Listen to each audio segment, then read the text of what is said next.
श्री स्वामी समर्थ मैत्रिणींनो, मी दीपश्री तुमच्या सगळ्यांचं स्वागत करते माझ्या स्वामींचं विश्व चॅनलमध्ये। मैत्रिणींनो, आजच्या व्हिडिओमध्ये आपण शिवलीलामृतात सांगितले गेलेले जे 1 ते 16 अध्याय आहेत त्या अध्यायांची फलश्रुती आपण आज बघणार आहोत। म्हणजे तुम्हाला जी कोणती समस्या असेल त्या समस्येचं निराकरण करण्यासाठी तुम्ही शिवलीलामृतातील कोणता अध्याय वाचावा आणि त्यांनी तुमची समस्या नक्की सुटू शकते असे जे अध्याय आहेत ते अध्याय आपण आज बघणार आहोत। तर जो पहिला अध्याय आहे तो खास करून वैवाहिक तुमच्यात काही बेबनाव असतील किंवा पतीपत्नीमध्ये काही भांडणतंटे असतील, काही क्लेश कलह असतील आणि याच्यातून जर तुम्हाला सुटका आणि मुक्ती हवी असेल तर तुम्ही शिवलीलामृतातील पहिला अध्याय वाचावा।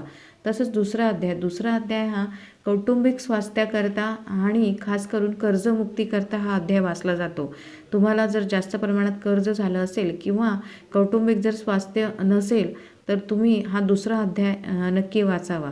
तसंच तिसरा अध्याय हा कुटुंबातील जर कोणाला अनारोग्य असेल किंवा अशक्तपणाच्या तक्रारी जर कुटुंबात कोणाला असतील तर हा तिसरा अध्याय त्याच्यावरती खूप चांगला प्रभावी ठरतो।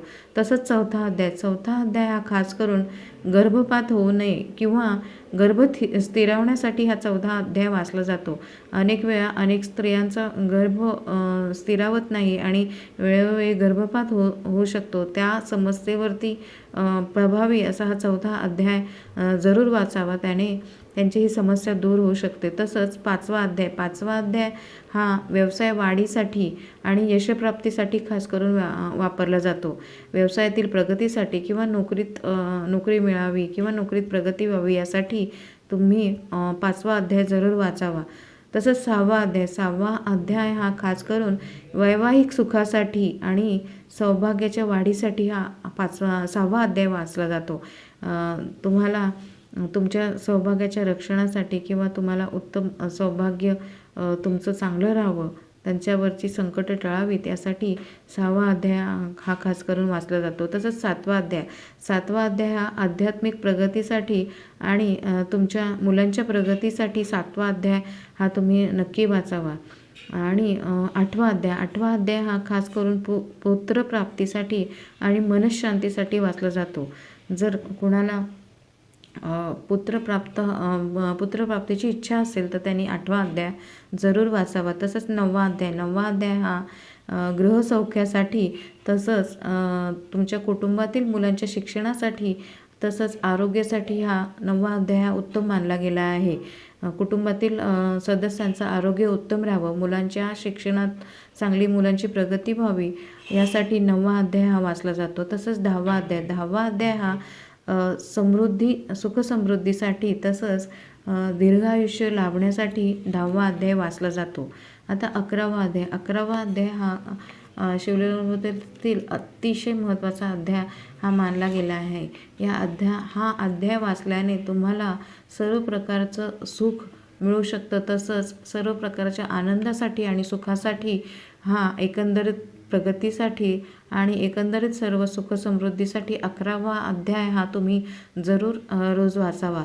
तसंच 12वा अध्याय वाचल्याने तुमच्या कौटुंबिक जे मतभेद असतील ते नष्ट होतात। कुटुंबातील सदस्यांमध्ये काही भांडणं क्लेश कलह असतील तर ते मतभेद नष्ट होण्यासाठी 12वा अध्याय हा वाचला जातो।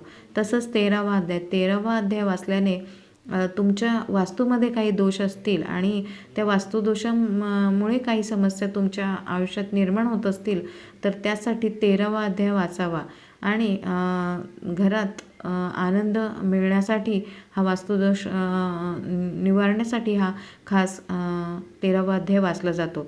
तसंच 14वा अध्याय खास करून विवाह जमण्यासाठी, विवाह जुळून येण्यासाठी हा 14वा अध्याय वाचला जातो। जर खूप प्रयत्न करूनही तुमच्या घरातील मुलांचे विवाह जुळत नसतील किंवा विवाह जुळण्यात काही अडचणी येत असतील तर तुम्ही 14वा अध्याय नक्की तुम्ही वाचावा। तसंच 15वा अध्याय हाही पुत्रप्राप्तीसाठी सांगितला गेलेला आहे। ज्यांना मुलगा व्हावा, पुत्र व्हावा अशी ज्यांची इच्छा असेल, ज्यांची कामना असेल त्यांनी 15वा अध्याय जरूर वाचावा। तसंच 16वा अध्याय हा सर्व सुखासाठी अगदी सर्वोत्तम अध्याय मानला गेलेला आहे. तसंच पुण्य मिळवण्यासाठी आणि सर्व सुखासाठी, सर्व संपन्नेसाठी, सुखसमृद्धीसाठी 16वा अध्याय हा वाचावा.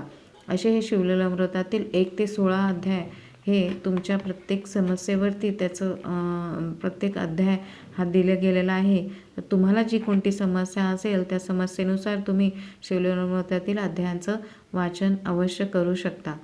तर दिलेली जी माहिती आवडली असेल तर माझ्या चॅनलला नक्की सबस्क्राईब करा, व्हिडिओला लाईक करा. पुन्हा एकदा भेटूया अशाच एका नवीन माहितीसह आणि नवीन व्हिडिओमध्ये. तोपर्यंत श्री स्वामी समर्थ.